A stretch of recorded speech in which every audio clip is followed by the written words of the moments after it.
বৃদ্ধ ও অসহায় মা বাবাদের সেবা দিতে ও জীবন নিরাপদ করতে বাংলাদেশে একটি বৃদ্ধাশ্রম তৈরির উদ্যোগ নিয়েছে ব্রিটিশ বাংলা ওয়েলফেয়ার ট্রাস্ট।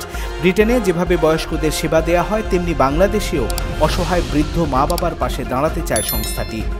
সংস্থার চেয়ারম্যান খসরুজ্জামান খসরু জানান, তাদের হাতে নেওয়া প্রকল্পটি হবে ব্রিটিশ মানের কেয়ার হোম। সেই লক্ষ্যে তারা বাংলাদেশের সিলেটে নিজস্ব পারিবারিক জায়গার উপর এই প্রজেক্টের ভিত্তিও স্থাপন করেছেন। সম্প্রতি লন্ডনের একটি হলে চ্যারিটি সংস্থাটির ফান্ড রেইজিং ইভেন্ট অনুষ্ঠানে প্যারেন্টস কেয়ার প্রকল্পের পরিকল্পনা ও সেখানে কি কি ধরনের সুযোগ সুবিধা থাকবে তা তুলে ধরা হয়। আমি আলহামদুলিল্লাহ আল্লাহর কাছে লাখ লাখ শুকুর যে আমরা এত বড় একটা অনুষ্ঠান করতে পারিছি। আমাদের উদ্দেশ্য হলো একটা নোবেল প্রজেক্ট নিয়ে আমরা খাড়া হয়েছি এখানের মাঝে। আপনারা জানেন সিলেট শহরে একটা প্যারেন্টস কেয়ার যাচ্ছে যে কেয়ার হোম নামে একটা আমরা বিল্ডিং করতে যাচ্ছি। আপনাদের সহযোগিতা একান্ত কাম্য। বৃদ্ধাশ্রমে মা বাবাকে রাখার বিপক্ষে আমরা চাই না কোনো মা বাবাকে কেহ বৃদ্ধাশ্রমে রাখো, এইটা আমরা কখনো চাই না।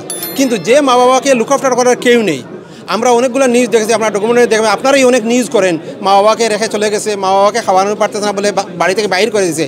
এইরকম মা বাবাকে কিছু শান্তি দেওয়ার জন্য, কিছুদিনে মা বাবাকে লুক আফটার করার জন্য আমরা প্যারেন্টস কেয়ার, যে মা বাবার খেদমত করার একটা নাম দিয়ে আমরা একটা বৃদ্ধাশ্রম করার উদ্যোগ নিয়েছি সিলেটে। আমরা বর্তমানে মনে করি এই যে বৃদ্ধাশ্রম নিয়ে কাজ করতেছি সিলেটে, পয়লা বৃদ্ধাশ্রম আমরাই করতেছি ইনশাল্লাহ। সিলেটে এ প্রজেক্টের কথা শুনে ব্রিটেন প্রবাসী অনেকেই সাহায্যের হাত বাড়িয়ে দিয়েছেন। ফান্ড রেজিং ইভেন্টটির প্রধান অতিথি হিসেবে উপস্থিত ছিলেন টাওয়ার হ্যামলেটস কাউন্সিলের নির্বাহী মেয়র লুৎফর রহমান। ফারহান মাসুদ খানের পরিচালনায় অনুষ্ঠানে স্বাগত বক্তব্য রাখেন সংস্থার CEO Nabila Zaman. Assalamu alaikum, my name is Nabila Zaman and I'm the CEO of the British Bangla Welfare Trust. I organise the charity alongside my father. I mostly handle communications, managing our social media accounts and also running several projects.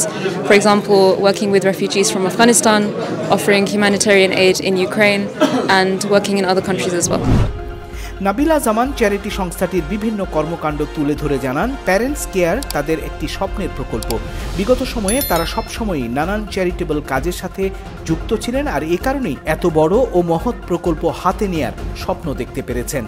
অনুষ্ঠানে আরও বক্তব্য রাখেন London Bangla press ক্লাবের সভাপতি ও east hand চ্যারিটির chairman Nawab Uddin, British Bangla চ্যারিটির advisor Asaduzzaman, ব্যবসায়ী ও কমিউনিটি ব্যক্তিত্ব M A Malik, British Bangladesh chamber and commerce and ইন্ডাস্ট্রির প্রেসিডেন্ট রফিক হায়দার, বিসি এর সাবেক সভাপতি M A Munim, London Bangla press ক্লাবের সভাপতি মোহাম্মদ জুবায়ের।